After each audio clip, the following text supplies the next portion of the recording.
and welcome to the Grand Prix podcast! Way! So, the F1 circus has gone quiet for a hot minute as all the teams and drivers have a chance to refresh and regroup before we head to Baku for more high-speed madness through those narrow streets. Today, though, we're diving headfirst into the juiciest topic in motorsport, F1 contracts and silly season. Ooh. Now, for those of you that haven't had the pure joy of watching the hit Saturday night UK-based dating show, hosted by Paddy McGuinness no less, Take Me Out, let me paint you a picture and show you why F1 contracts and negotiations and the show actually have quite a lot in common. Imagine the gloriously cheesy British dating show where one single guy in his best outfit emerges from a love lift to the sound of his own chosen song into a massive TV studio. Waiting for him at the bottom are a live studio audience, the host Paddy McGuinness, and 30 single hot women, each standing behind their own individual podium with a big glowing light. The guy has to present himself, show off his personality, maybe do a little talent show, tell some jokes, and basically try to impress these ladies. But the fun part is, if any of the women decide that he isn't their cup of tea, then they can hit their button and their light goes off. Once that light goes off, she's out of the game and he will not have the chance to go out with her. And as Paddy McGuinness would always say, No likey, no lighty. The goal was simple, keep as many lights on as possible before the final round, and if he's got any lights left, he gets to choose which woman he gets to take on a date to this fictional tropical paradise called the Isle of Fernandos. Can I get a ooh? Ooh. But before we get stuck into our own fun game of Take Me Out F1 edition, let's get educated on the cutthroat world of F1 driver contracts. But before we do that, we've got a Grand Prix announcement. Wait, what's that coming down the love lift? It's the shortlist for the Independent Podcast Awards, and we're on it! We have been shortlisted for the Independent Podcast Awards in the sport category. We are up against 7 other finalists, and yeah, we're very excited. We only started doing this podcast in March, and to be on a shortlist already energy. is crazy. Yes. We took a leaf out of the F1 drivers' books who are hyper-competitive and think that they're always going to win, even though they don't, and we're doing the same thing. Yeah. And we applied 4 months into doing this podcast. Yeah, and we got shortlisted. So Crazy. if you've been a fan since June, you are like the reason that we entered. Yes. So Since give June? yourself a pat on the back. Yeah, but what about the fans that have been there since February? Oh yeah. I've actually been Fuck listening. them! I've actually gotten us the numbers for when we entered. If you've been a fan of this podcast since before June, give yourself a pat on the back. Because you're not just a number to us. No, clearly. You're apparently a nothing. No, it's very exciting, and in this episode, we're going to show you why we should be a winning podcast. Oh yeah, as we do every episode. Oh, yeah, of course. Yeah. That's not what this episode's about. Hey, I'm not breaking down why we should win. no, I'm an idiot. She just means with our talent and I mean, our ability the to quality craft of this podcasts. episode, you fucking Well, idiot. it sounded like you gave the silly season introduction and then you went into, and in this episode, we're going to tell you why we're going to No, I've win. laid out what we're doing. Reason number 1, we are all so in sync. Yes. No, I meant as in they're going to see why we deserve to win an award because this episode's going to be so good. Yes. Okay, now that we've patted ourselves on the back a million different ways, a million different times in the first 5 minutes, let's get educated on the cutthroat world of F1 driver contracts before we get into F1 Take Me Out edition. Ooh. For anyone who doesn't know what that noise is, it was part of the soundtrack theme song for the dating show. Thank you. Reem, do you want to go? I haven't seen the show. Well, you know how to make a noise with your mouth. Ooh. Okay, maybe you don't. Paddy McGuinness has a very fun Bolton accent. So he's like, no likey, no lighty. But I can do the whole thing in that accent, or I Yes. cannot. Okay. Please. The lady has spoken. Brilliant. Yes. Okay. You've bolted on a bolt-on accent. Brilliant. Nice. Thank you. Okay. Silly season definition. Right then, you gorgeous lot, let me tell you about this whole silly season business comes from. And trust me, it's more dramatic than a contestant forgetting their talent show act. Way back in the 19th century, we're talking proper old school here, all the politicians in America and Europe would bugger off on their summer holidays, leaving the poor newspaper editors absolutely desperate for stories. According to those clever clogs at Merriam-Webster, silly season is basically when the media has to scrape the barrel and focus on trivial or frivolous matters, because there's a sweet FA happening in the real news. Well, Formula One nicked this term because the exact same thing happens during the summer break. While all our gorgeous drivers are lounging on yachts in Monaco, the teams and bosses are locked away in boardrooms like a bunch of wheeler dealers, hammering out contracts and plotting their next move. No racing action means there's a chance to get pen to paper. Very nice. Thank you very much. It definitely added to the feeling of it all. Thank you. And it pizzazz. Pizzazz. I live for it. I don't have to do the accent. Yes. The fear in your face when I looked at you just You have to at least try. We established last episode I am not good with accents. I quite like your I don't know. Your accents. sister said that she loved the accents. Hearing the episode back was such a treat hearing you do those accents. I can't lie. Especially the Dutch one. Yes, it was such a treat. I think you need to at least try. Now let's talk about the Piranha Club. That's pretty good. Oh, really? Yeah, Mhm. that was Okay. actually really good. Let's talk about the Piranha Club moment that sums up the crazy world of contracts and driver swaps in F1. In 1991, Michael Schumacher's F1 debut came out of nowhere. The Jordan team was preparing for the Belgian Grand Prix when they suddenly lost their driver because he'd assaulted a London cab driver. Oh. He weren't from North. We're very friendly, we are. Fucking Southerners. So, the Jordan team had to scramble to find a replacement. A week before the race, the team organised a brief testing session for the 22-year-old Michael Schumacher, and the laps he did proved he was ready to jump from F3, where he was dominating, to F1. He qualified 7th on the Saturday in Belgium, only to have his clutch burn up almost immediately on Sunday, and the car couldn't complete the first lap. But he'd done enough to prove he needed to be in F1 full-time, in a better car, and that better car turned out to be Benetton, which was run by Flavio Briatore. Michael Schumacher ended up only racing with Jordan for one race. Ron Dennis, who was McLaren's big boss, turned to Eddie Jordan, the owner of Jordan, and said, "Welcome to the Piranha Club," during the most outrageous driver theft in F1 history. Schumacher jumped ship from Jordan to Benetton faster than a contestant legging it from a bad day, and boom, the ruthless world of F1 contract negotiations was born. That was fantastic. Was Yeah, it you actually? I Very also good job. it went a bit Mancunian. I did feel Ah, like I was damn. back on Coronation Street a little bit. Damn. Back on Coronation Street, where I used to film. But I liked the way you said "car." Was that right? No, not doing it. It's much more Manchester that I liked it. All I Get know in is car. all I know is North and my accent. That's it. I loved it. It was amazing. I really enjoyed that. Now, do you remember when we had our proper deep dive into F1 talent pathways? Yeah. Well, buckle up, Buttercup. Because driver academies are like the ultimate long-term dating service, except instead of finding love, they're hunting for the next world champion. Let's throw it all the way back to 1998. McLaren decides that they're going to be the first team to play matchmaker with young talent, and they set up their very first driver development program. And guess who walks through their doors at the tender age of 13? Lewis Hamilton? Oh my god, correct. I knew he was in McLaren. Damn. Only our future 7-time world champion, Lewis Hamilton. Now, these driver academies are basically like the most sophisticated talent conveyor belts you've ever seen. They are out there scouting kids who can barely reach the pedals, trying to bag themselves the next superstar before anyone else gets a sniff. It's like speed dating, but instead of 30 women, you've got 30 karting tracks, and instead of Ireland Fernandos, you're heading off to the Formula One grid. And blimey does it work. Just look at Red Bull's junior team. They've churned out 15 graduates who have made it to the big leagues, including 2 actual world champions. That's a greater success rate than most dating apps. Reem, who are those champions? Max Verstappen. Yeah. And Sergio. Oh,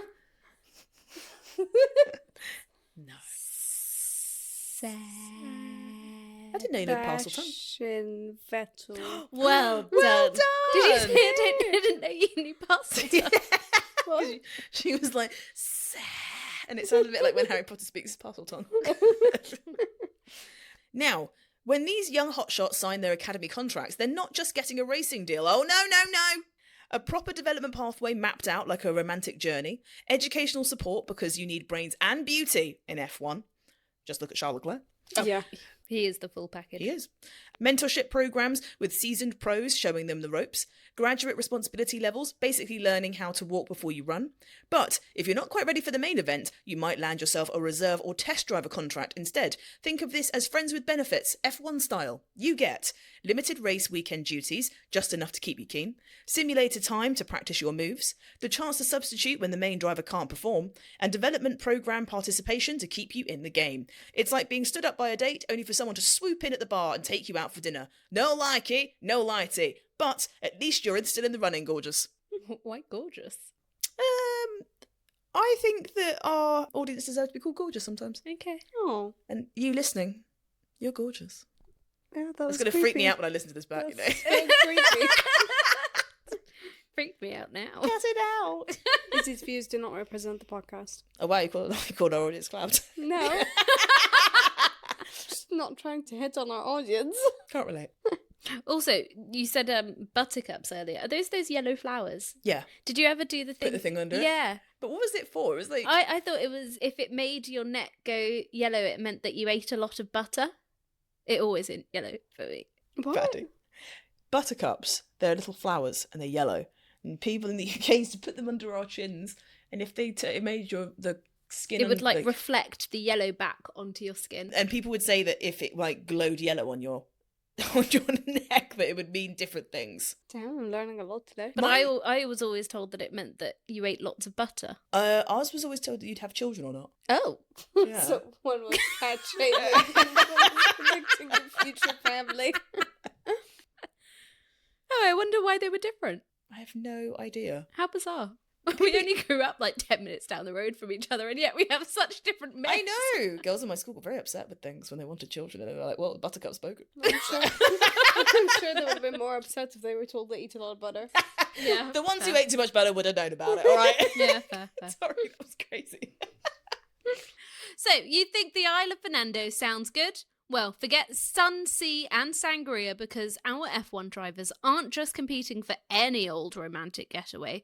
Oh, no, they're playing for the ultimate prize, a ticket to the Isle of Formula One. Ooh. Now, let me tell you what's waiting for our lucky driver when they bag themselves a contract on this magical island. First up, and this is where it gets really, really exciting, every single contract comes with a gorgeous base salary. I should fucking hope so. Yeah, legit. That's just any job contract, really, no? We're talking a fixed annual payment ranging from hundreds of thousands to tens of millions of pounds. But wait, there's more. Take McLaren's improved contracts. They've got these lovely little accumulator clauses where your salary gets topped up with bonuses every time you win a Grand Prix or championship. Ooh. It's a bit like getting a bonus cocktail every time you impress your date. I'd love that. Would not mind that at all. But that's just the beginning. Because on the Isle of Formula One, you don't just get one prize, you get performance bonuses coming out of your ears. So, you want points-based bonuses? You got them. Race win bonuses? That's all yours. Podium finish bonuses? Absolutely stunning. Championship position bonuses? Oh yes, they're there too. And the Constructors' Championship bonuses that'll make your head spin? They're in contracts. Damn. And not just for drivers, for like the entire team. Oh, damn. But here's the thing, and this is where our island gets a little bit spicy. There are performance clauses waiting for you as well, because as we discussed at length earlier this year, Formula One does not mess about. If you're not hitting those minimum performance standards, if you're not within a certain range of your teammates, for example, well, let's just say your romantic getaway might get cut short. We're talking salary reductions, contract termination clauses, loss of bonuses, and even reduced team commitments. Now, when you're living it up in the Isle of Formula One, you're not just a racing driver. You're a brand, darling. Your contract controls your image rights. That's who gets to see your gorgeous face on merchandise, advertisements, and promotional materials. Plus, you've got media obligations, appearances, social media presence, promotional activities. You're basically a celebrity, darling. And just like when you're wearing your own school uniform on a trip, you'll be representing your team sponsors because you've got sponsorship obligations to behave like an absolute professional that you are. Because trust me, one bad night out and you could end up like Yuri Vips, who lost his Red Bull contract faster than you can say, no likey, no lighty. But don't worry, beautiful drivers, because every contract comes with exit clauses. Teams can terminate, drivers can leave for other opportunities, they have buyout clauses, performance-related exit triggers. It's like having a get-out-of-jail-free card if your date turns out to be an absolute fucking nightmare. Contract lengths typically run from 1 to 3 years, but multi-year deals are becoming much more common. It's like everyone is going steady in the F1 world nowadays. And if you're academy linked, you might be looking at long-term commitments that'll keep you on the island for absolutely years. Now, exclusivity clauses means you can't be dating other teams, no driving for competitors, restrictions on other motorsport, limited endorsements outside team sponsors, and you're signed to a non-disclosure agreement tighter than a racing suit. But here's where it gets really good. Because to earn all those gorgeous bonuses, you've got to put in the work behind the scenes. We're talking car development input, feedback sessions with engineers, simulator work, technical briefings, setup development. It's like helping to plan the perfect date. Plus, you've got testing obligations, pre-season testing, private sessions, simulator hours, young driver tests, keeping you sharp and ready for action. And then the benefits, the benefits of life on the island of Formula One. You get personal trainer access to keep you looking gorgeous, nutritionist services for that perfect racing physique, media training so that you're always camera ready, physiotherapy and medical support, race weekend accommodation in the finest hotels, travel arrangements fit for a superstar, guest passes for friends and family and management, hospitality access to the best parties, custom fitted seat and helmets like a bespoke suit, personal protective equipment, nice, access to team facilities worth millions, medical insurance coverage, because safety first, darling. So there you have it. The island of Formula One, where the contracts are worth millions, the bonuses keep flowing, and if you play your cards right, you could be living the absolute dream. But remember, no likey, no lighty, because on this island, if you don't perform, that beautiful contract could disappear faster than a bad Tinder match. See, I like you morph from you to Paddy. Thanks. Right before my very eyes. I loved it. Damn, the benefits are nice. Yeah, you're telling me. Look, I want to become an F1 driver. There's no chance in hell I ever would be. You can't be a normal road driver. No, I don't have a license. You have the height to be an F1 driver, or a jockey. What's a jockey? What? Jockey's someone that Competitively rides horses. Oh.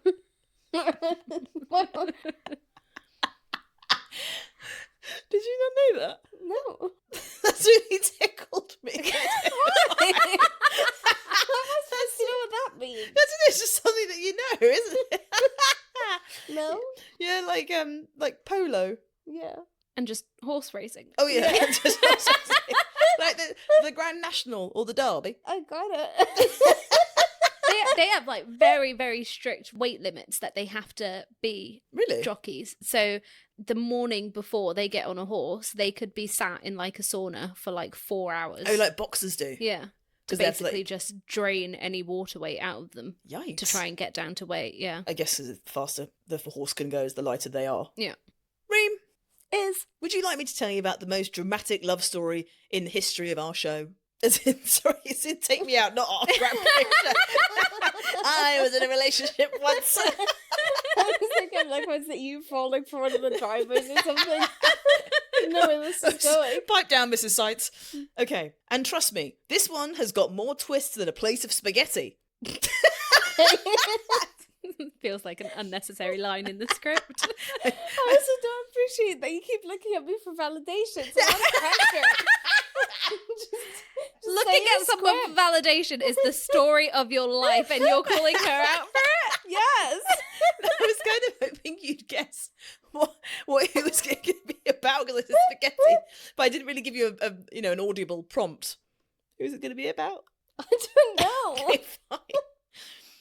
This is when Lewis Hamilton found his soulmate. Because, his favourite meal is spaghetti. Mm-hmm. Is it? No. I feel like it's like a vegan Buddha bowl or something.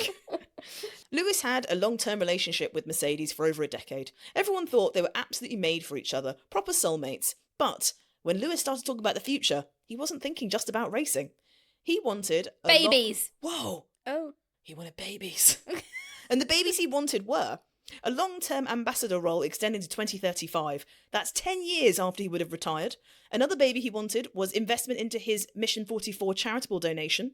And the last baby, a proper post-racing career pathway within the team. But Mercedes, they wanted to just keep things casual. The Mercedes board reportedly denied Hamilton's proposal to serve as an ambassador until 2035. Classic case of someone wanting marriage whilst the other one wants to keep dating. Mercedes basically turned their light off when Lewis presented his full relationship package. Sounds like an innuendo. But down the famous lift came down Ferrari. Ooh. I was about to do it. Sorry. It's okay. John Elkann was leading It would have itched my brain. Okay, fine. John Elkann was leading the charge, and blimey did they know how to woo their man. They didn't just say yes to Lewis, they said yes to everything.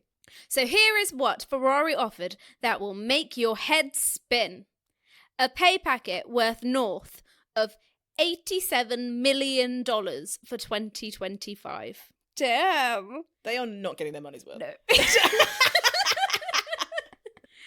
The option to extend until 2026. Still not seeing the value for money.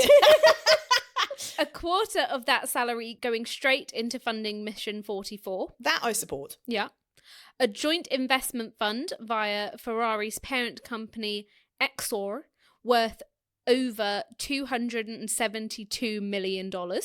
Lewis serving as ambassador for his entire portfolio. Damn.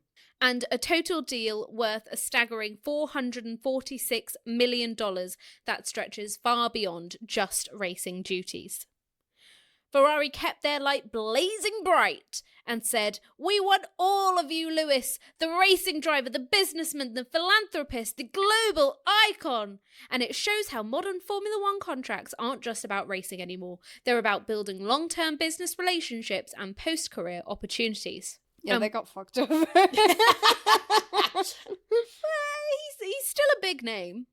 Yeah, but he's not performing well. Yeah, but like if you think about it, as soon as they knew that Lewis was going to be going over there, HP signed like the biggest deal of their lives for Ferrari. I think Lewis is more than just a racing driver. He is a global icon by this point, and he's a celebrity. Tommy Hilfiger left Mercedes because Lewis wasn't going to be there anymore. Like, the driving doesn't really matter anymore. It's the name and what it means. That is very true. The name Lewis Hamilton has a lot of weight to it. Carries weight. Yeah, but I'd argue the car hasn't been fantastic either. So I think I'm sure money-wise, I'm sure it's working for them. But, you know, constructor-wise, spend that money on the car. They're second, but they wanted to be first. Well, they know what it means to want. And what happened next? The most epic domino effect in silly season history. Before Hamilton's move, F1 had experienced something unprecedented. All team and driver pairings from 2023 were set to continue in 2024. No driver swaps or changes. But his one move changed everything. Hamilton left Mercedes, which created a seat vacancy at Mercedes. Carlos Sainz got pushed out of Ferrari, which means he suddenly needs a new team. Mercedes then signed Kimi Antonelli, which meant that the rookie got fast-tracked from F2, and Sainz eventually joined Williams, leaving poor Franco Colapinto out of F1. Multiple teams had to then reassess their 2025 options, which caused total chaos in the market. Now, this isn't the first time we've seen these dramatic dominoes in F1. Let me take you back through F1 history. The original Piranha Club move in 1991, Michael Schumacher jumping from Jordan to Benetton mid-season, created the template for ruthless transfers. The 2009 financial crash meant that Honda withdrew from F1, Brawn GP was magically born, and multiple teams folded, and the championship opportunities emerged from pure chaos. Well, this brings me nicely to Fernando Alonso. Ooh. Thank you. Imagine you're having a lovely 2022 break. Reem, maybe you're getting your nails done. Mm-hmm. But, bam! Fernando Alonso drops the ultimate bombshell that he's ditching Alpine for Aston Martin for 2023. Thank you. Talk about your classic, it's not you, it's me moment. But with a twist that would make your head spin faster than a washing machine on maximum cycle. And my word, the drama that followed. Alpine thought that they were very clever, announcing Oscar Piastri is the rebound, but things got messy when Oscar said, "I don't think so. I deserve more than you, mate." and denied the whole thing. It was like watching someone propose on the first date and getting a hard pass. The contract dispute that followed, more tangled than your Christmas lights. For those that celebrate. My Christmas lights are very organised, very nicely wrapped, and are never tangled. I don't think anyone's shocked by that. You are very organised. But there's more relationship chaos that happens across the silly season in F1. Sebastian Vettel's move to Aston Martin.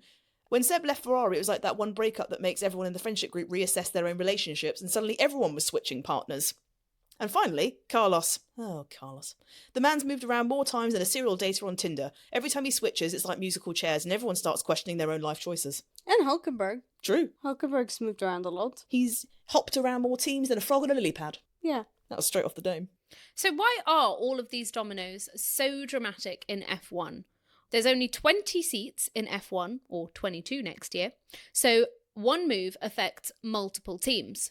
Performance clauses in contracts can trigger sudden moves. Driver salaries affect team budgets for future signings. Junior driver programs can create additional complications, and commercial needs can force unexpected moves. This Hamilton-Ferrari saga was like the most dramatic Take Me Out episode ever. Lewis was the bachelor that everyone thought was settled with Mercedes. Ferrari came down that lift and swept him off his feet, and Mercedes' light went off, and suddenly all other contestants had to reassess their options. Sainz got dumped, young Antonelli got fast-tracked into the game, and the entire dating pool went into absolute chaos. It just goes to show, in F1's version of Take Me Out, when one major player makes a move, it doesn't just affect two people, it sends shockwaves through the entire paddock, creating opportunities and heartbreak in equal measure. Ferrari rolled out the red carpet, opened their hearts and their wallets, and proved that sometimes the best relationships are the ones that plan for the future. And that is how you create the ultimate silly season love story on the island of Formula One. After the break... It's a TV show. Oh, okay. We don't have sponsors, by the way. You're not actually going to have to listen to a break. After this short break, we'll be telling you about the super sought-after bachelor who is simply lovely to work with, and why what he brings to the relationship is so unique. We should do an ad break. Okay, fine.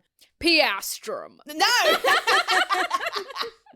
Do you think that this podcast deserves to be on the long list? Or do you think this podcast deserves to be on a short list? Like a jockey. Well, we're going to... What's wrong? Like a jockey? Yeah, because Reem learnt that word today. I thought I'd tie it in. Okay. Well, the Grand Prix has been running for a total of... 8 months? 8 months, question mark. Asterisk, maybe longer or shorter, we didn't really check. And soon, we could be lifting that trophy above our heads and saying, wow.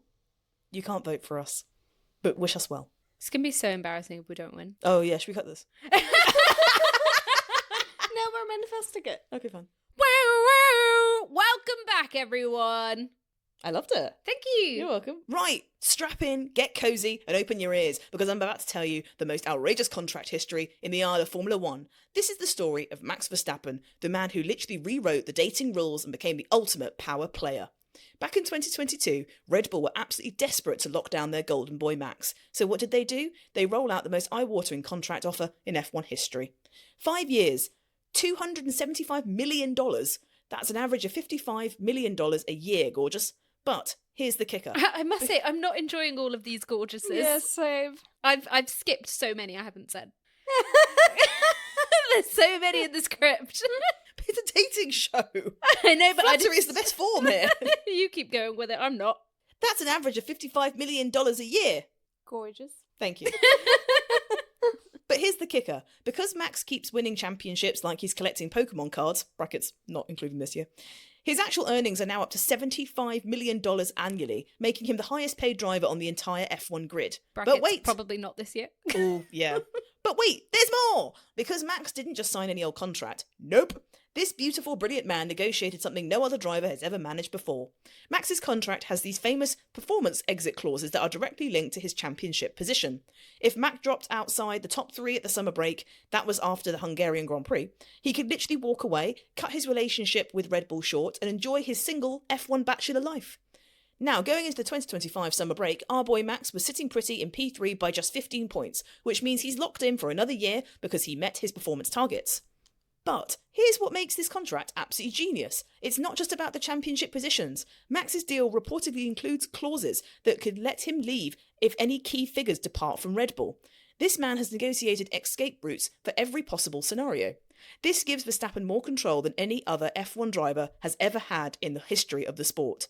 The performance clauses essentially mean that if Red Bull stops being competitive, Max can leave. If he's not winning championships, he's got an exit route. And the clauses reset every year. Annual flexibility, my love. That felt too far. My love was went too far. Yeah. I was going to say, fair enough, he's one of the highest paid, or the highest paid driver on the grid. I mean, that paid off for them, Red Bull, giving him such a good contract. He's won 4 championships, and he's still, like, even though this isn't his best year, he's still won 2 races. This is currently in... He's won 3 races. He's won 3 races. He won Monza. Yeah, Japan, Imola, and Monza. Okay, well, he's won 3 races. He's basically the only non-McLaren person to win. George has run in Canada. Did he? Yeah. God's sake.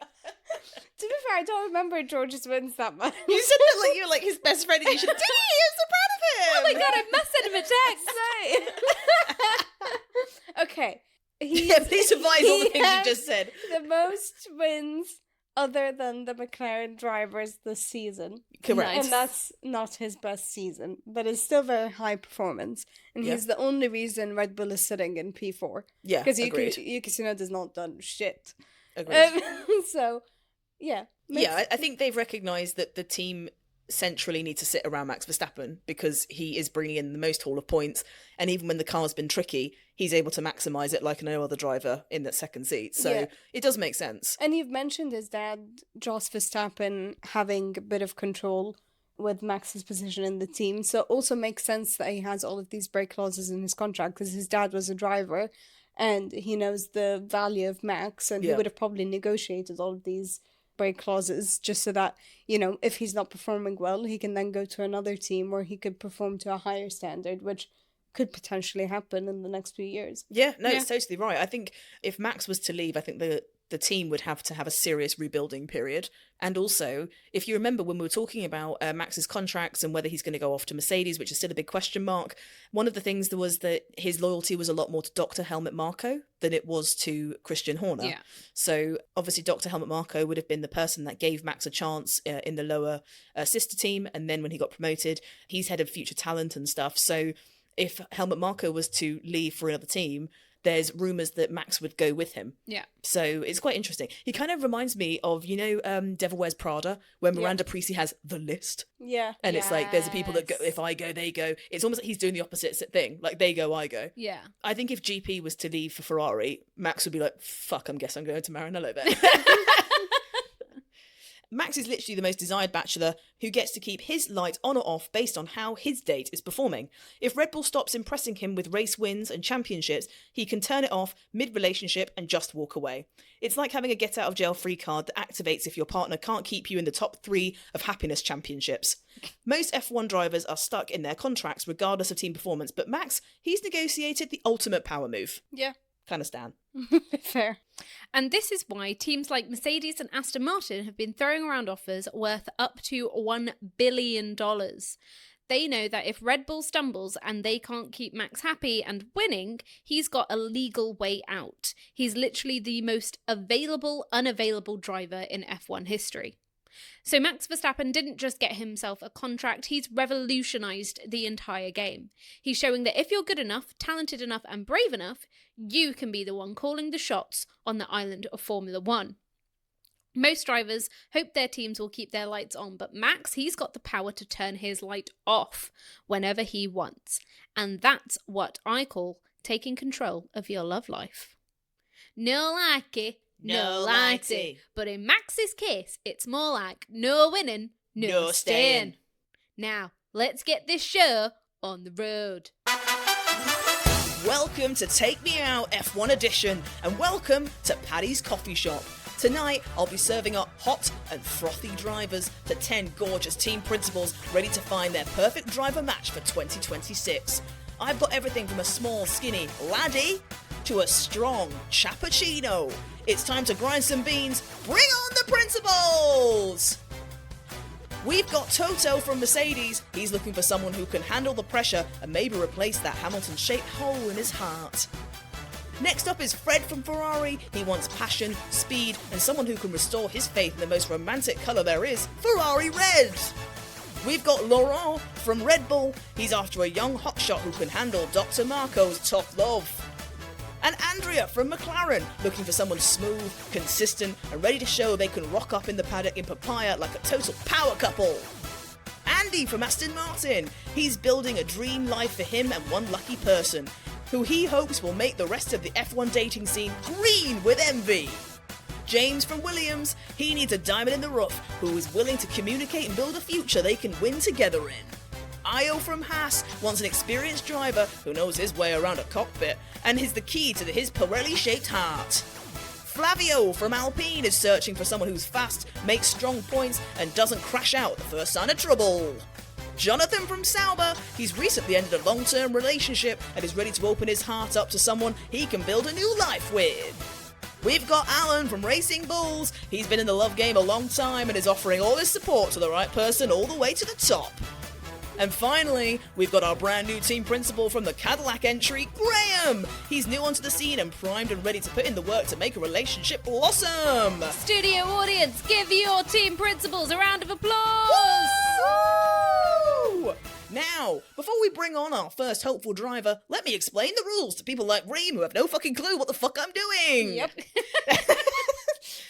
Our driver will present himself, show his best lap times, his sponsor portfolio, and his championship credentials. If any of our team principals aren't impressed, maybe he's asking for too much money, maybe his performance clauses are too demanding, or maybe he's just reminded them of the time that he binned it in the wet, they can turn off their light. And remember, principals, it's silly season, it's all about timing. One day you're interested, the next day you've signed someone else. No likey! No lighty! Oh my Forgot god! You know when you're at a concert and you have no idea what the song. You're like, okay, let's do that. Let's do that again. Okay, no likey! No lighty! Congratulations, you've just understood the rules. Thank you. If our driver keeps enough lights on, he gets to choose which team to go with to the sunny isle of Formula One. Live audience, can I get an ooh? Ooh! But be warned, just like F1 contracts, nothing guaranteed until the ink is dry and the lawyers have finished arguing. Let's bring out our first driver. Now, before we start this, to whoever's listening, apologies for the chaos. I got a bit too into that. No, First I off, liked it. Thank you. What's going to happen is I've written out a little introduction for each driver, and I'd like you guys to have a go at doing an impression of bringing the energy of each driver, just to make it a bit more dynamic as a podcast, you know? Mm-hmm. We're always pushing the envelope on entertainment and education. So you're doing an impression of the drivers? No, you will be doing an impression of some of the drivers here that I've Oh. written down a little script for. Oh, Yeah. I'm sorry, why are you making that noise? that's scary. Yeah. Yeah, I had to do it last week. Oh, Okay, so okay. Let's play Take Me Out F1 Edition. Who's coming down that love lift? He's heading down the love lift. He's got a brilliant hairline, a sleek French figure, and a lust for winning in his eyes. Let's meet our first driver.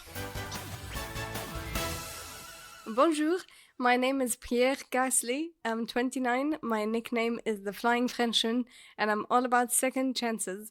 I got my big break in 2017 as a last-minute replacement, and I stepped in and absolutely smashed it. Did so well, I got promoted to the A team at Red Bull, but dating someone when their best mate is Max Verstappen, the comparisons were brutal. They sent me back down to the sister team after the summer break, but I bounced back with my first victory in 2020. When things got stale, I switched to Alpine for something French and fabulous. Principles, I'm experienced and resilient, and I promise I always perform better the second time around. I've got the knack of being in the right places at the right time, very handy on track and off track, if you know what I mean. Who's ready to take a chance on this comeback king? Pierre. Wait, why can you do such a good French accent? Oh, thank you. I didn't realise that was good. The only thing is your cadence stayed the same for all of it. You're like, because I was if you trying know to- what I mean. And I was not concentrating on the words. I have no idea what I just said. I was concentrating on just reading. you just plugged a cryptocurrency ad. Okay, Pierre, the team principals seem to really j'adore your intro. But now it's time to see who wants you. Right, Pierre, you've lost 10 lights, but you've got 1 light left. Just the one. Let's have a look at who it is. It's Flavio! You're heading to the Isle of Formula One with Alpine and Flavio in a relationship that's locked in until the end of 2028. Oh, someone get him out. Help him escape. Free please. him from that torture. Hey, he's in the Isle of Fernando. No, not Fernando. He's in the Isle of Flavio. No one wants to be there. Franco Colbert is trying to claw his way out currently. No one said you have to have fun there. That's just where he is. Who would like to do the next driver? Pause the fucking house. Whoa. I guess it's me. Yes. Okay, let's see who's traveling down the love lift. Hola, beautiful team principals. I'm Fernando. I'm 44, and what I don't know about thriving in the Isle of Formula One isn't worth knowing. I dethroned the king Michael Schumacher and became the hottest bachelor in town. I was the youngest double world champion. I dated Renault twice. I had passionate affairs with McLaren and Ferrari. Won Le Mans twice during a break. And now I'm with Aston Martin, hoping this green machine finally gives me what I deserve. I'm like a fine Spanish wine. I only get better with age. I'm looking for someone who appreciates a world champion with unfinished business. It's like French and Russian made a baby. Oh, I enjoyed it. how but many I times realised- must I say I'm bad with accents? I realised because we're both concentrating so hard on the accents, none of us added pizzazz. No, but I don't think Fernando has much pizzazz when he speaks. That's does very he? rude. It's only when he's angry. Oh. There's lots of team principals looking very impressed with your dating history, Fernando. Let's see how many lights you will have at the end of this round. It looks like there's 1 light left. And it's Andy! You are heading to the Isle of Formula One with Aston Martin and Andy, and you'll be in bliss until the end of 2026. After that, fuck knows. Now let's see who our next driver will be down the love lift. After that, Ooh. retirement. Oh my god. Probably. Savage. My word. But I mean, also he's- probably. Yeah, Well, he's been there for a yeah, long I time. agree. But you Makes know, sense. yeah, it makes sense. Yeah. Okay, Reem, please embody the next driver as they head down the love lift. Well, he's just Canadian, right? Yeah. Yeah. So I could just speak as I am. You're not Canadian. I'm not Canadian, but my accent, my accent is not British, so it can work for this. It's also not Canadian. But it's Americanish, so it works. Now, Stroll kind of talks a bit like this. Yeah, he's got a Southern? slightly. He kind of talks from like a The closed back of his throat, yeah. He has like a bit of a closed throat Oh. kind of voice. Okay. Hi, no. Child. What do you mean? Like, if you're talking at the back of your throat, a bit more like that. Hi, my name is Lance. I'm 26, and the only thing weak about me is my wrist. Everything else is resilient, strong, and ready for action. Now I know what you're thinking. Another pretty boy with a rich daddy. But let me tell you something. I was unveiled by William in 2017 before I even finished high school or got my road license. I'm what you call an opportunistic kind of guy. I see a chance and I take it. Youngest rookie to get on the podium in Baku. The youngest driver ever to start from the front row in the wet at Monza.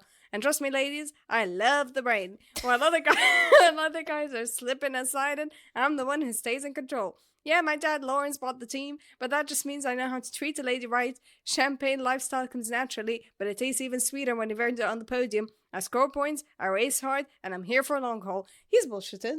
What? He's bullshit. What are you talking about? She's not happy with his script. Yeah. Okay, Lance, you've told us about yourself. Now let's see whose lights turn out for you. Someone's kept his light on, and it's Andy from Aston Martin again. You are both going to be heading to the Isle of Formula One until 2026. Off you both go. Right, it's time for the next driver coming down that love lift. Hello, my name is Gabby. Apparently, there's this weird podcast where 3 women call me Gabby the Great. But aside from that, I'm here to carry the hopes of an entire nation, the first Brazilian in F1 since Felipe Massa. Why do I feel like I'm doing Trump? I was just thinking that. It's when you said nation. It was nation. It was the word nation. I was like, ew. Born in Sao Paulo. These lovely people, lovely people. Started karting at 7, followed Ayrton Senna's footsteps to Europe. I don't just win races, honey, I win everything. Back-to-back F3 and F2 championships, plus I went from last to first at Monza, the whole paddock talking. Fernando Alonso's management signed me. McLaren wanted to keep me, but Kick Sauber couldn't resist the Brazilian stallion. Who needs the take me out studio lights when I've got pure Sao Paulo fire in my eyes? Wow, somebody call a doctor because it's getting hot in here. Gabby, you've left your heart on the line. Let's see what these team principals are saying. And there's one light on for you, Gabby. And your future is calling. And it's Jonathan from Sauber who'll be dialing the number, who will be transforming next year to the super adventure that is Audi. You are loved up and locked into an alluring multi-year contract. Now, let's see who's up next. Ooh. Sorry, before I do this, can we take a moment to reflect on the fact that we've been shortlisted because we're a serious, informative F1 podcast? I don't teaching remember people writing that the are words fans. serious Yeah, in our but description. it's for the people that are fans of F1 and the rookie fans and wanting to learn, and yet we're doing that. Hey, we did the education part now and let me have some fun. I mean, I love it. Guten Tag, my name is Nico, I'm 38 and they call me Hulk, green by name and green by car.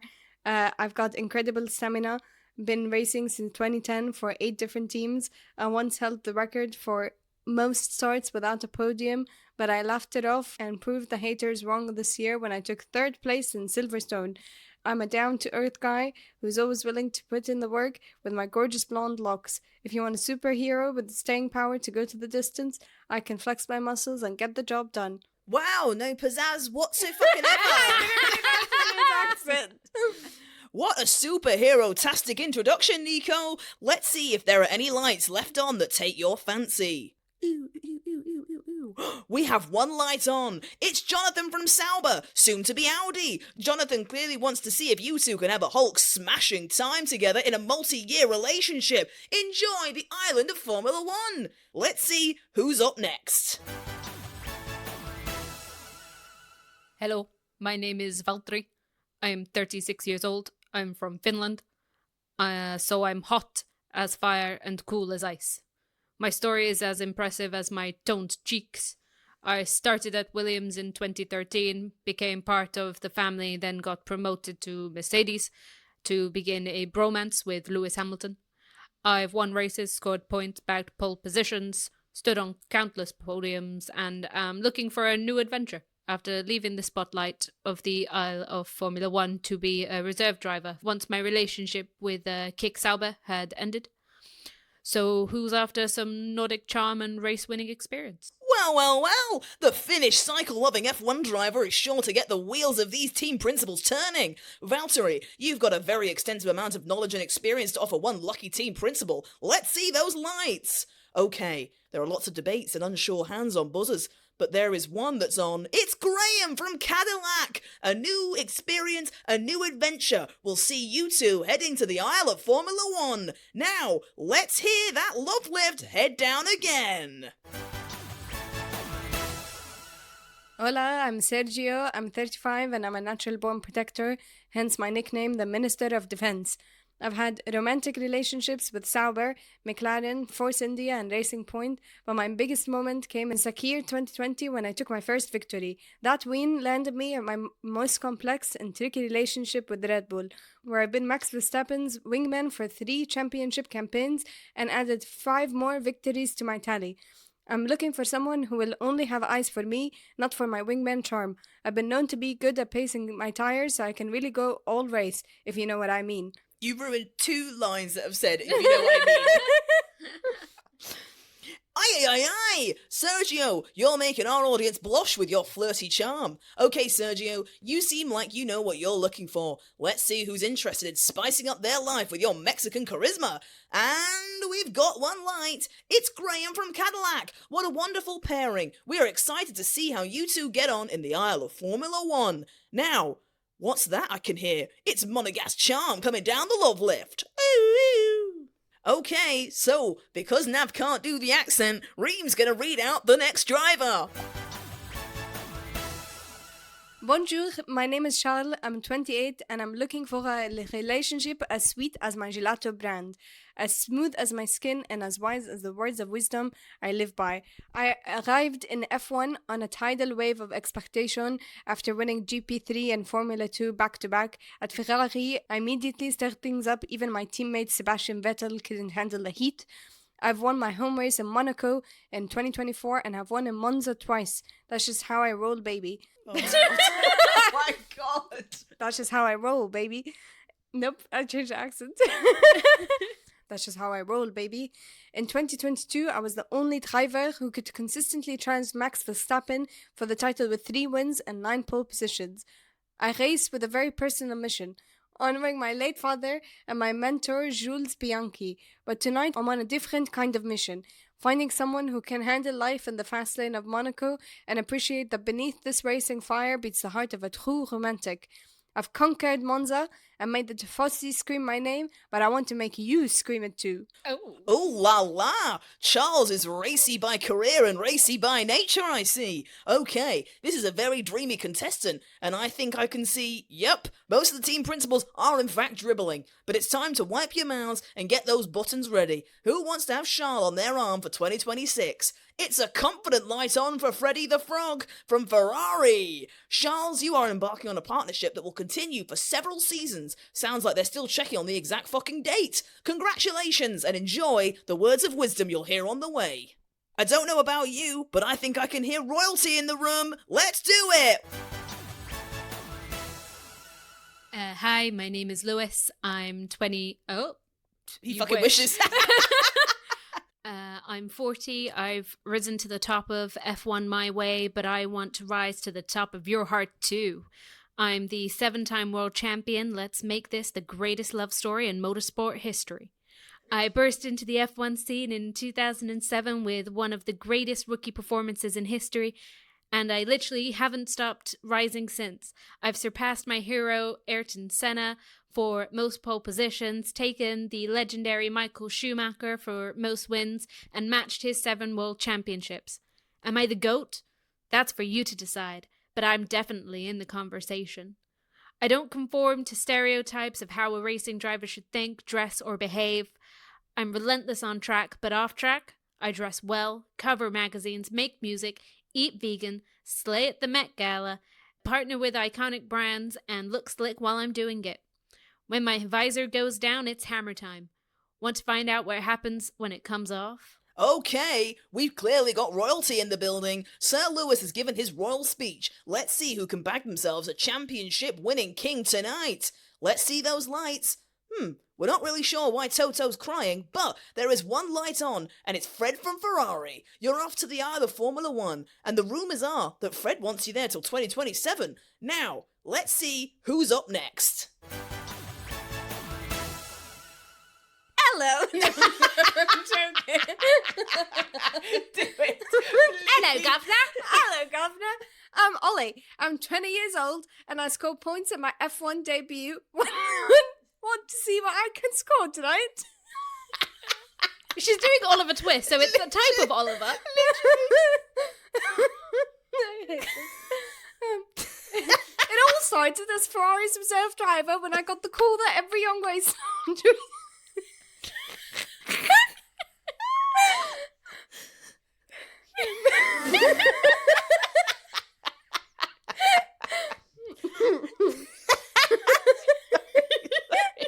Okay, Sorry, I keep repeating. Hello. It's quite good. It actually is.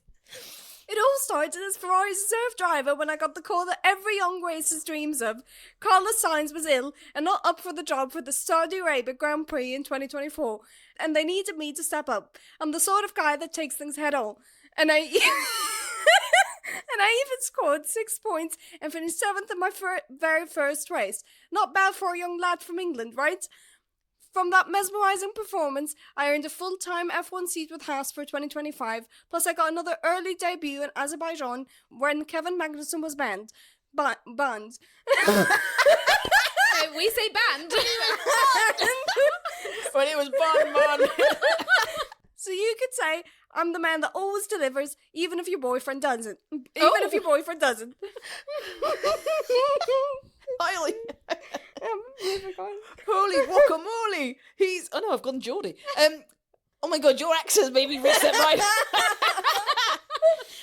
Holy guacamole! He may be young, but all he is holding back with what he can offer all of you. This is clearly a rising star heading for the bright lights of the Isle of Formula One. And the lights are staying on. Some are fading. Is this the end of the road for our bright star? No! There is one light shining as brightly as Ollie is, and it's Io from Haas. This match is made in heaven, and it will span until the end of 2026, when we're sure to be seeing more of Ollie and what he can achieve. Well done to the pair of them. And now, woo-woo! Who's coming down the love lift? Bonjour, I'm Esteban. I'm 29 and people know me as Esty the Bestie because I'm so cute, cuddly and full of French flair. My incredible parents sold their house and lived in a caravan, traveling circuit to circuit to support my racing dreams. That sacrifice paid off when I beat a certain Max Verstappen to the European F3 title in 2014. Mercedes was my first whirlwind romance and backed me through GP3, and I was racing DTM when I got my F1 break with Manor in 2016. At Force India, my reel-to-wheel racing with Sergio Perez proved I belonged with the best.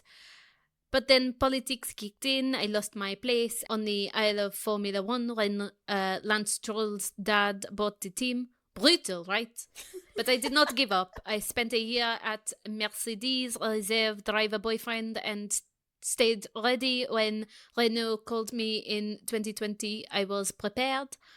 The wait was worth it. In 2021, I finally got my first F1 victory at the Hungarian Grand Prix. Nothing in my career has come easy, but I know how to make sacrifices for what I want, and right now, I want you. That was really good. That was really good, Professor. Yeah. Instantly out of character. What an inspirational romantic journey you've had, Esty, and I can see a few of our team principals are actually tearing up. It's okay, Andrea. You'll have a little softy, you. Esty, it's time to see those lights. We have a light, and it's Io from Haas. Your sacrifices were worth it all along, and your love story will continue until the end of 2026. Well done, Esty, and keep being the bestie. Okie doke, let's hear that wonderful love lift head down again. G'day, I'm Oscar. I'm 24 and I'm from Melbourne. And I'm used to taking pole position, but tonight I want to take... Take your pole. But tonight I want to take your pole... No. It's a PG show. But tonight I want to pole vault into your heart. I made the big sacrifice and moved to Europe to chase my Formula One dreams. I didn't just climb the racing ladder, I absolutely charged it up. British F4 runner-up, Formula Renault champion, F3 champion, then F2 champion by more than 50 points. I was so impressive and desired that 2 F1 teams actually fought over me in 2023. Talk about being in demand. McLaren won that battle and I repaid them with 2 podiums in my rookie year. Then in 2024, I helped McLaren win their first constructors' title since 1998, scored Grand Prix victories in Hungary and Azerbaijan, and finished 4th in the championship while pushing my teammate Lando Norris all the way. I'm fast, I'm young, and I know how to win when it counts. Plus, I've got that irresistible Aussie charm. Throw another shrimp on the barbie because it looks like this man is setting things alight on the grid. Oscar, your relationship record speaks for itself. Now let's see who is interested in a sugar-dusted Piastri in their life. There's a light, and it's Andrea from McLaren. Andrea can see his future with you, and he's offering you a multi-year contract in Papaya on the Isle of Formula One. Now get out of here! Who's up next? Hello, I'm Lando. I'm 25, and they say I'm McLaren's golden boy. Want to find out if that applies to more than just racing. McLaren fast-tracked me into F1's Galaxy of Stars in 2019 when I was just a teenager, and I've been bringing that party ever since. I immediately outqualified the highly rated Carlos Sainz in my rookie season, then absolutely dominated Daniel Ricciardo when he became my teammate. I give that surfer boy main character energy. But 2024, that was my year. I finally broke through with my first F1 victory, then grabbed 3 more wins while becoming Max Verstappen's biggest title challenger. I also helped McLaren secure their first Constructors' Championship since 1998. Here's the thing, I'm not just fast, I'm autistic too. I design and paint. You said autistic. I'm autistic too. Artistic. I'm artistic too. Artistic. I'm artistic too. I design and paint my own race gear as a hobby because I believe in combining creativity with speed. Plus, I've got that modest British charm that'll make you weak at the knees.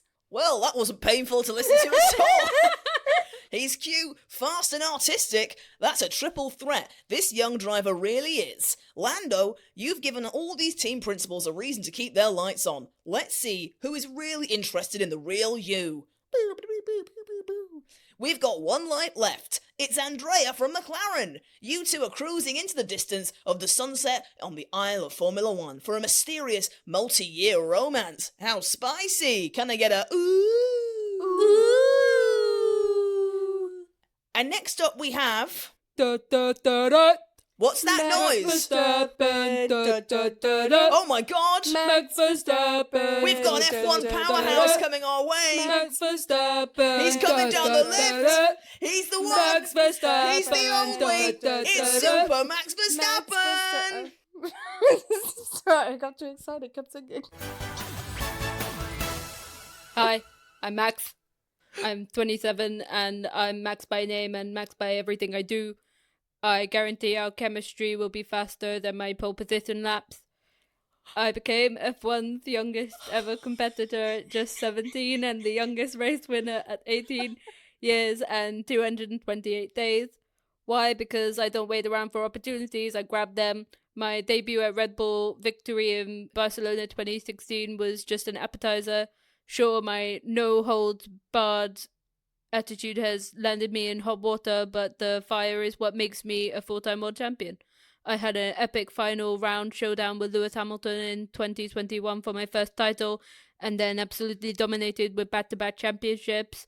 In 2023, I won a record-breaking 19 out of 23 races. What can I say? That's just how I rock and race, baby. I'm the son of F1 driver Jos Verstappen and super quick karting champion Sophie Kumpen, so racing excellence literally runs through my genes. You'll find I'm not afraid to speak my mind about what I want because in a relationship I know what you need better than you do. I didn't become a full-time world champion by playing it safe, and I won't play it safe with you. Good Wow. God. They just went for it. Super Max is super confident, and we can all see why. Look at that championship glimmer in his eyes. I can see nearly every single team principal is blushing and getting nervous. Max, you seem to be the hottest property in the F1 dating scene. Okay, let's see the lights. They're going out. Some can't afford the sort of dates that Max would want to enjoy. Toto keeps turning his lights on and off. He can't seem to decide. Andy has got out a wad of cash from Lawrence Stroll's pockets and is fanning Max with the notes, and Fred is winking at him. But there is one man who has his lights on that catches Max's eyes. It's Laurent from Red Bull! Max, you are locked in until 2028, but remember, if Laurent can't give you what you deserve, there's a lot of people that are interested. Toto, stop trying to hand him your number and get back behind your podium.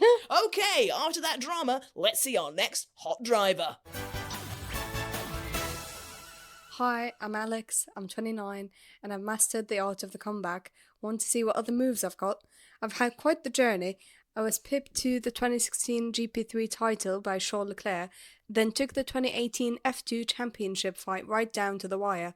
When I graduated to F1 with Toto Rosso in 2019. Toto Rosso, it's Toro Rosso.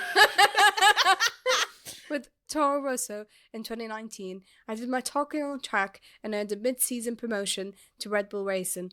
I was completely unfazed, partnering Max Verstappen in my rookie season, took top 6 finishes in 8 of my 9 Red Bull races. Sure, 2020 was tougher, and I lost my race seat, but here's the thing, I never gave up.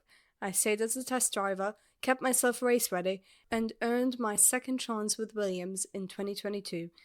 I'm known as a stylish overtaker with a championship mentality, plus I'm laid back and cheerful with a cheeky grin that my peers can't resist. Not everyone gets a rare second F1 opportunity, but I'm making the most of mine, and I plan to do the same with you. Alex, you seem to be a real cutie pie, and I'm sure everyone at home would happily spread you all over their toast because you're just so sweet. Let's see if the team principals feel the same. Okay, we have a light on, and it's James from Williams. You're heading off with James for a steady and committed relationship until the end of 2026. Congratulations! And finally, our last man for the evening is heading down the love lift. Hola, I'm Carlos. I'm 31 and I'm such a smooth operator. This woman on the podcast called Grand Prix twirls her hair whenever I'm on screen. I'm racing royalty, son of double world champion Carlos Sainz Sr., so this excellence is in my DNA. I bring the fire and passion on track, but I'm also excellent and smooth when it counts. I've replaced Fernando Alonso at McLaren, won 4 races with Ferrari, and now I'm conquering Williams. I love a delicious dose of drift, and I stay calm under pressure, the perfect combination for racing and romance. Carlos, you might be the smooth operator, but you also the ream panty dropper. If none of these team principals want you, you seem to have a backup plan sorted. I've smoothly operated my way in the F1 world, so I know how to swerve a weird offer when I hear one. Oh. Okay, now that Reem is broken-hearted and crying... Thank you. There is one light that's caught Carlos's eyes, and it's James from Williams. Carlos, pack up your matador energy, and you're off until the end of 2026 with the kind, understanding, and loving James Vowles. Well, ladies and gentlemen, what a night it's been here on the Isle of F1. We've had F1 champions, smooth operators, and racing royalties all looking for love. Remember, folks, whether you're looking for pole position in love or just want to take someone out for a good time, keep those engines running and your hearts open. Coming up after this, let's have a look at the drivers who have been left to sit out in Heartbreak Hotel, hoping for a redemption arc like Pierre Gasly or a success story like Max Verstappen. I'm glad that's over. Same. Oh, really? I'm so glad the accents are over. I've got like a bit of a tummy ache from how nervous I got. Yeah, Oh. I got really hot. I've taken off my snuddy. Sexy. Because of the nerves. Carlos Sainz, look at what you're missing. But I mean, you're the only one who's comfortable doing accents. Yeah. And yet you didn't do any accents. Okay, but if I played the host and then I did the impressions of like 18 drivers, would you guys not just be sitting there like watching a child do a show at the end of a dinner party? I sometimes like a one-woman show. Oh, stop that. Pervert. Welcome back. We've seen an amazing couple saying, "Darling, hold my hand," as they flew off to the Isle of F1 because nothing beats an F1 driver contract and a Jet 2 holiday. Let's have a look at our love puppies who haven't been able to make their perfect match click just yet. They're all talented, driven, and just need pen to paper to put their engines roaring. Yuki Tsunoda started his 5th F1 season with Red Bull's sister team Racing Bulls before being called up by the senior outfit 2 races in amid Liam Lawson's struggles. Tsunoda is experiencing his own challenges alongside Verstappen and faces a battle to keep his spot beyond 2025. George Russell was drawn into the tow around Verstappen's future amid Mercedes boss Toto Wolff's open interest in the Dutchman. Russell's current deal runs out at the end of 2025. Russell's rookie teammate Kimi Antonelli has experienced an up-and-down first season in the sport, but the Italian teenager, who showed his potential with a maiden pole position and podium, is also on the course for an extension into 2026 and the new era of regulations. It's a more open situation when it comes to the seat alongside Pierre Gasly, which was originally occupied by Jack Doohan in 2025 before 2024 Williams Super Sub Colapinto got drafted in. The team decide if it's race by race or a whole season, explained Alpine executive advisor Flavio Briatore at the time, with plans for 2026 yet to be shared. Isaac Hadjar is impressed over the course of his rookie F1 season so far, bouncing back from a formation lap crash on his debut in Australia to show plenty of potential. His future beyond 2025 is in Red Bull's hands, with some already linking him to a senior team promotion. As touched on above, Liam Lawson began in 2025 with a dream chance at Red Bull, but he was sent straight back to Racing Bulls after 2 tough weekends. He has since been rebuilding his reputation, seemingly with the goal of earning another season at the sister operation. So, the futures of these loved-up drivers are still to be decided. But which drivers do we think will be getting a seat, and which ones will be single for the rest of Kingdom Come? Honestly, I think they're all going to stay put. Ooh. I think Kimi Antonelli will be locked in. I Yeah. don't know about George. I think that depends if Max will I don't actually think stay. Max is going to move. I don't for think next Max is season. moving. I think Max is going to stay in Red Bull at least for 2026. Yeah. And Russell will stay with Mercedes. And then maybe 2027 we might see them shift. But I think it's too soon for them to be switching. And also, now that Horner has left and Laurent is now in charge of Red Bull, I think Max might want to wait and see how the team dynamic is going to change, what kind of upgrades they're going to bring in with the 2026 regulations, and then decide if he's happy or not, and then maybe make a switch the year after. I think weirder things have happened. When I saw the news about Lewis Hamilton moving to Ferrari, I thought it was an April Fool's joke, as did Nav. So Even though weird- it was announced on the 1st of February. Yes, that's how out of the norm it was. So weirder things have happened. And I tell you what, I will say this on the pod. I bet you that he's going to move to Mercedes for 2026. And if he does, I'm allowed to write a silly segment for you guys to have to enact on the pod. And if he doesn't, you guys get to do the same for me. Okay. Okay. Yeah. Yeah? Deal. Fine. Because you guys are, I'm gonna make you really uncomfortable. Oh. we end up finishing the recording, checking X, and see the news that Max is. Yeah, I knew the whole time. I don't think Yuki Tsunoda's going to leave Red Bulls. I think Laurent is going to keep him there and change maybe the way that the team operates for 2026. I don't think they're going to move Hadjar because I think that Alan Permain and also Laurent Mekies are sort of in agreement that these drivers need more time to get like the skills and the development and stuff like that, and that is what the sister team is there for. So I think that everyone is keen to keep Hadjar in the sister team, including Hadjar. I think he's keen to stay there as well. And I would be. yeah. Jeez. So honestly, I think all of these drivers are going to stay put. Even Franco Colapinto? Yes. Ooh. Well, last week we were talking about the whole merch situation. You wouldn't drop something like that. And that in itself is kind of like a long-term investment sort of thing. It's kind of showing Well, like, they okay, made we're with some commi- downloadable stickers. That could be deleted like that. Yeah, fair. I think with Flavio Briatore, he's quite a decisive person. So I think it's interesting that Franco Colapinto so far seems to have weathered the storm better than Jack Doohan did. And I think that comes down to the fact that they can't afford to keep having driver swaps. We've seen that with both Red Bull and also Alpine this year. However, have they found the winning combo with those two drivers? Not really. Their hopes really rest on Pierre Gasly. So I would understand it if they took Franco Colapinto out of the seat and tried someone new. Problem is, at this point, who do you end up replacing him They've with? only got rookies. Yeah, and also all their attention will be turning to 2026. Franco Colapinto didn't get a chance to do any preseason testing, didn't get to have any input on the car, didn't have to have the same level of feedback and input into it. So considering all of that, he hasn't had the worst run of it, and that car seems very temperamental. So maybe he will stay. I'm unsure about Yuki Tsunoda, because I know that part of the reason that he got signed into that was because Honda wanted him there for the Japanese Grand Prix. Honda are now going to be disappearing out of Formula One because it's going to be Red Bull powertrains, which means that pull is going to be less sponsorship money-wise. So do they end up pulling the plug and saying, no, Hadjar should have a go? We can bring in that rather exciting new talent, Avrid Lindblad, who is someone that people are talking about from the lower formulas up to the sister team. So what, you think they'd get rid of Yuki Tsunoda altogether? They might do, yeah. I personally think that Laurent Mekies is going to be trying to go for like reputational change at Red Bull. I think his whole thing is we need to change the culture of this team. We need to change how this team is perceived. And I therefore don't think he's looking to make any major driver changes. I think the main issue with Red Bull is lack of consistency that they have. And as we know from other teams, like the consistency works.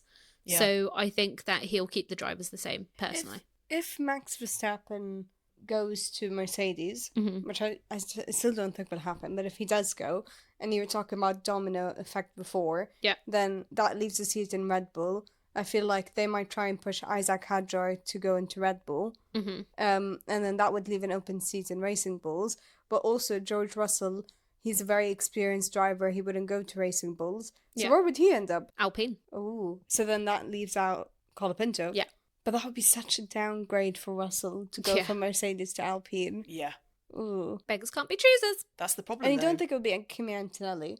I don't gets think pushed so. out? No. Because they promoted this guy to be the future star. They have made such a song and dance about him. Like, he's the next Lewis. We're investing in him so young because we can see him be the world champion. We can see him getting us all these championship wins. Like, you can't just sack him off after 1 year then, because they have made such a big deal. Yeah, they've made it a point to invest in Kimi Antonelli's future because they want his future to be at Mercedes. And we spoke about this in the how the young talent is formed in Formula One, that they noticed when it was Nico Rosberg and Lewis Hamilton that they needed to future-proof and have a funnel of talent coming into their team, because at some point Nico Rosberg and Lewis would move on from Mercedes, and if they don't have a backup or new talent funneling back into their team, then they might end up without any championships. And obviously Lewis left. 2022 was a bit of a disaster for them. They've struggled with this regulations. They've won a few races here and there, but they haven't been title contenders. And I think that them getting in Kimi Antonelli is a sign that they're trying to invest in the future talent, similar to how Red Bull do. Yeah. Damn, he's going to need to hope and pray that Max Verstappen doesn't move to Mercedes. Yeah, pretty much. I think it would be really exciting if Max did. I'd be really interested to see how that Just for the partnership drama. went. Yeah, 100%. Because let's face it, Toto and Max, like, they seem very, very pally now. But, you know, in the past, tensions have been high between all of them. Yeah, they had, obviously, Lewis and Max had that titanic battle in 2021. That was incredibly exciting, but it put a lot of pressure on both the teams, and it felt like team principals were at each other's throats. So were the teams, so were the drivers. So it would be interesting to see how Max gets on in that team. However, he will go where the victories are going. Yeah. You know, he's a racing driver, and although I think he has a soft side, he's also got that grit of being a racing driver. Yeah, he just wants wants to to win. Exactly. Yeah. So he'll go where the points are, and that's the way it is. Thank you so much for tuning into this episode. We hope that you've enjoyed the Take Me Out F1 edition, talking all about F1 contracts, partnerships, and relationships. And next up, we're going to be travelling to the land of fire, Baku, or Azerbaijan, for the next Grand Prix of this season. And it could be a very exciting race in terms of the Constructors' Championship. Ooh. Because McLaren have the opportunity to win the Constructors' Championship next race. I mean, there are like over 300 points ahead. Yeah. So there are 5 possible scenarios in which McLaren can win the championship. The first one is the obvious one, McLaren 1-2. Any order. No matter where anyone else finishes, as long as McLaren finish first and second, they will be champions. The second is if they come second and third in the race, and as long as a Ferrari isn't first, McLaren will be champions. Okay. If McLaren finish third and fourth and Ferrari don't finish first and second, they will be champions as long as Mercedes don't finish first and second. So basically anyone other than Mercedes and Ferrari can finish first and second as long as McLaren are third and fourth. And number 4 is if McLaren come first and third, no matter where Ferrari come, McLaren will be champions. And finally, if McLaren finish second and fourth, Ferrari finish 5th, 6th or worse, and Mercedes don't finish first and third, then McLaren will be champions. So basically they have to outscore Ferrari by at least 9 points and aren't outscored by Mercedes by 12 points or more and Red Bull by 33 points or more. So there's a lot of like really convoluted ways for McLaren The to fucking win. good thing about that, it's not fucking complicated, is it? What the fuck are you saying? No, the thing is, it's not complicated because realistically, they're probably going to finish first and second, or second and third, and Max will come first. Sorry, so it doesn't reality really check. matter. I'll hit you with another fucking fact. If you combine all of the points from Mercedes and all of the points of fucking Ferrari, that would be 540 points, and it still wouldn't be more than McLaren. No matter when it fucking happens, they're obviously going to win. Yeah, Yeah. It's not news. It's just, waves on the shore. It's going to happen eventually. But it might happen next week. I don't want to spend next week talking about how McLaren's won the Constructors' Championship. What have you achieved? Blah, blah, blah. Nothing, but I mean, well. Short list. Yes, short list. We've achieved quite a big feat, actually. Yes, actually have. thank you. Which is ironic because we don't have big feet. No. So we will be back next week for the Baku Grand Prix to see if the most convoluted thing happens and they end up winning. But if they do, I won't know how they will unless the commentators tell me, because that's what you said did not make sense to me. So let's hope FOM put on a very obvious graphic for me to read. If you could be so kind, please follow us on X, Instagram, TikTok and YouTube. And also feel free, if you're enjoying the stuff we're doing, to leave us a comment, a DM or whatever. If you like it, leave a like it. Yes! And also, thank you to people that have been leaving lovely reviews. We've been loving reading those, haven't we? Yes, It's been lovely. It's very, very rewarding and lovely to read. And one last time, no likey, No lighty. See ya!